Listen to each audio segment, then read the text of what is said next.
नमस्कार दोस्तों, आज का प्रसंग बहुत ही मार्मिक है। मरते हुए शकुनी ने श्री कृष्ण से क्या कहा। महाभारत का युद्ध समाप्त हो चुका था। कुरुक्षेत्र की रणभूमि में चारों ओर विनाश और मृत्यु का दृश्य था। दुर्योधन की पराजय और मृत्यु के बाद अब बचे थे कुछ मुट्ठी भर पात्र, जिसमें एक था गंधार का राजकुमार शकुनी।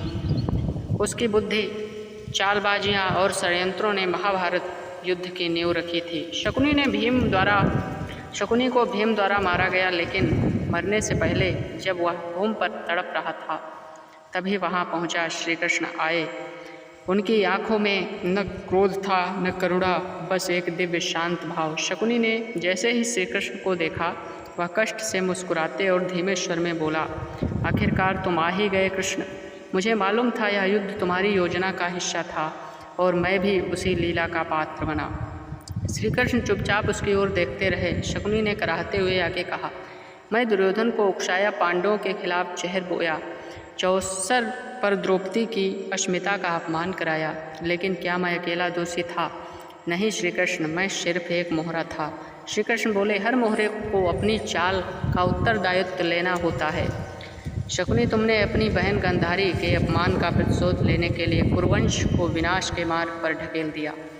शकुनी ने कड़वी हंसी हंसते हुए कहा, हाँ कृष्ण, गांधारी का अपमान ही मेरा जीवन बन गया। उसने अंधे धृतराष्ट्र के साथ ब्याहने का निर्णय जब हस्तिनापुर में लिया, तभी मैंने प्रतिज्ञा की थी, इस वंश को नष्ट कर दूंगा, और देखो आज वही हुआ, कुरुवंश समाप्त हो गया।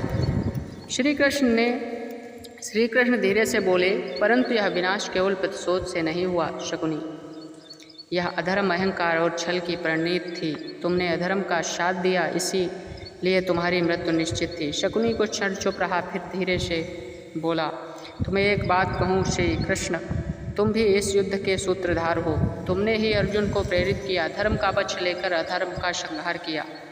पर क्या हर मृत्यु न्यायपूर्ण थी?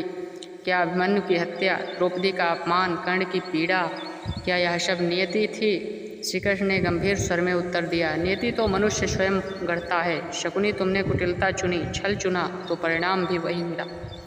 तुम युद्ध के बीज थे, पर परिणाम उसी बीज का फल था। शकुनी की आंखों में अब पश्चाताप की झलक थी। उसने कांपते हुए स्वर में कहा, काश मैं समय में लौट पाता तो शायद अपनी बुद्धि को विनाश की जगह रचना में लगाता, लेकिन बहन की पीड़ा ने मुझे अंधा कर दिया और मैं यह न देख सका कि मैं अपनी ही बहन के पुत्रों का अंत बना। श्री कृष्ण ने उसकी ओर दया भाव से देखा और बोले, पश्चाताप ही पहला प्रायश्चित है शकुनी, अब तुम्हारी आत्मा का भार हल्का होगा, पर तुम्हारा कर्म तुम्हारे पीछे रहेगा। एक उदाहरण के रूप में आने वाली पीढ़ियां शकुनी नाम को छल, कपट और विनाश के प्रतीक रूप में याद रखेंगी। शकुनी ने आंखें बंद की, अंतिम शब्दों में कहा, जय हो तुम्हारी लीला को कृष्ण। मैं पराजित होकर भी जीत गया, क्योंकि मैंने कुरुवंश को जला दिया, लेकिन अब समझ आया यह सबसे पहले मुझे ही निकल गई। इतना कहकर शकुनी ने अंतिम सांस ली। धरती पर उसका मुख भले शांत था, लेकिन उसके कर्मों की गूंज आने वाले युगों तक सुनाई देती रही।